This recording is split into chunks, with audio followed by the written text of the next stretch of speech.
प्रकट हो गए। इंद्रदेव ने कहा वरदान मांगिए मुनि, क्या वरदान चाहिए आपको? शिलाद मुनि बोले कि भैया न दास्यामि सुतम ते अमृति हीनम अयोनिजम। पहली बात तो हमने आपकी उपासना नहीं की, हम तो भोले बाबा को पूज रहे थे, भोले बाबा की उपासना कर रहे थे। आप कैसे प्रकट हुए? बोले हमारे जब स्वामी आते हैं उससे पहले हम लोग परीक्षा लेने आते हैं।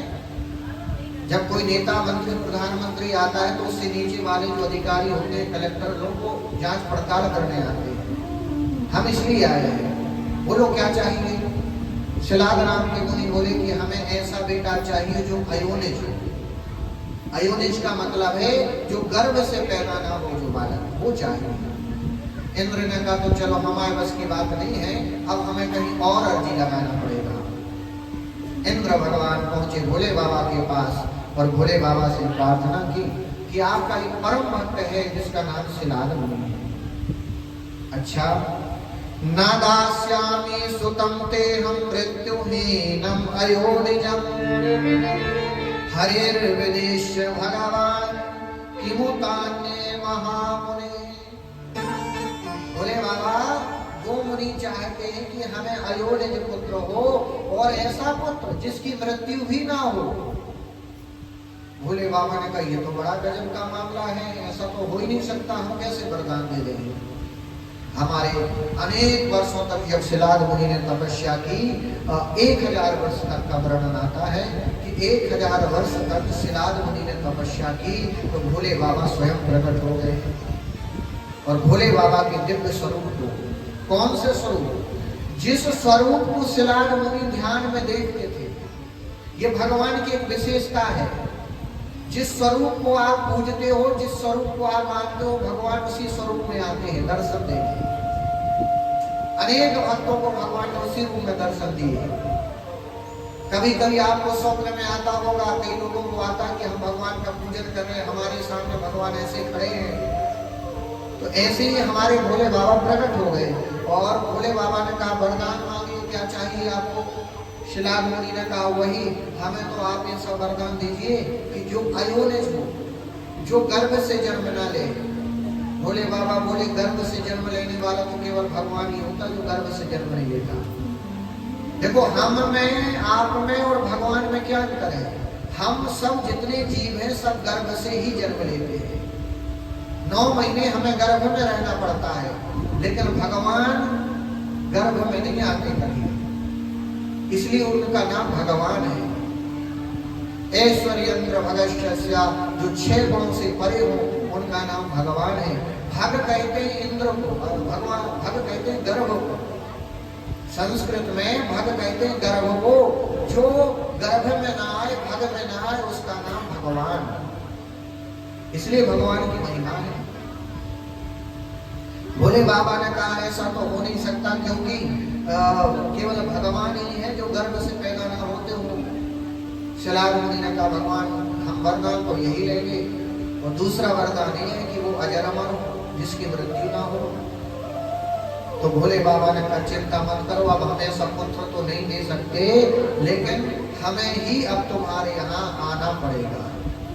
और आज बता, हमारे भोले बाबा शिलाद नाम के मुनि के यहाँ प्रकट हो गए स्वयं पुत्र के रूप में। और वही जब प्रकट हो गए, अनेक ऋषि महात्मा आए आशीर्वाद देने के लिए। ब्रह्मा आदि देवता आए और ब्रह्मा आदि देवताओं ने बहुत आशीर्वाद दिया। नंदी नाम कैसे पड़ा?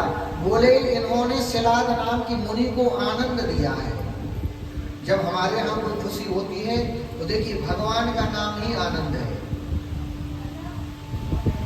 भागवत में जब कृष्ण जी का जन्म हुआ तो क्या हुआ? बोले किसके यहाँ क्या हुआ? बोले नंद के यहाँ आनंद हुआ। ये नहीं कहा कि नंद के यहाँ कृष्ण हुआ। राम जी का नाम भी क्या था? राम जी का नाम था जो आनंद सिंधु सुखरासी। तो इन्होंने कहा, ऋषियों ने कहा, इन्होंने शिलाद नाम की मुनि को आनंद दिया है पुत्र होने पर, इसलिए इनका नाम नंदी होगा। इनका आज से नाम नंदी पड़ गया। अनेक ऋषि महात्मा आए हैं, ऋषियों ने आशीर्वाद दिया। नंदी अभी मनुष्य के रूप में है, मनुष्य के रूप में। इनका विवाह भी हुआ, एक ऋषि की कन्या थी जिसका नाम था सुकन्या, नंदी का विवाह भी हुआ। सुकन्या के साथ नंदी का विवाह ऋषियों ने करवा दिया और ये अपनी पत्नी के सहित भोले बाबा की बहुत उपासना किया करते थे। एक दिन की बात है कि इनके यहाँ किसी ऋषि का आगमन हुआ और ऋषि ने कहा कि ये जो तुम्हारा पुत्र है वो अधिक आयु का नहीं है, कम आयु का है, अल्प आयु का। तो भैया ये नंदी और भोले बाबा की उपासना करने लगे। अनेक वर्षों तक इन्होंने उपासना की और भोले बाबा ने इनको अजर अमर होने का भी वरदान दे दिया कि आज से तुम अजर हो गए, अमर हो गए, तुम्हारी मृत्यु नहीं होगी। इसलिए भोले बाबा ने नंदी को अपनी सवारी बनाया, क्योंकि ये स्वयं नंदी भोले बाबा का दूसरा रूप ही है। इसलिए हम नंदी बाबा का पूजन करते हैं। और नंदी कोई साधारण, हम उसे साण मत समझे, बैल ना समझे कि नंदी बैल है। भगवान भोले बाबा नंदी के ऊपर विराजते हैं। इसलिए सिलाद राम के मुनि के यहाँ नंदी के जन्म की कथा का वर्णन आता है। आगे चलकर एक कथा का वर्णन आता है कि भोले बाबा की उपासना यदि आपको करना है तो भोले बाबा का सबसे श्रेष्ठ व्रत है शिवरात्रि का। हमने एक दिन आपको बताया था कि वर्ष में 12 शिवरात्रि आती है, 12 नहीं 11। हर चतुर्दशी को शिवरात्रि होती है, लेकिन वर्ष में एक बार महाशिवरात्रि होती है। वो फाल्गुन के महीने में महाशिवरात्रि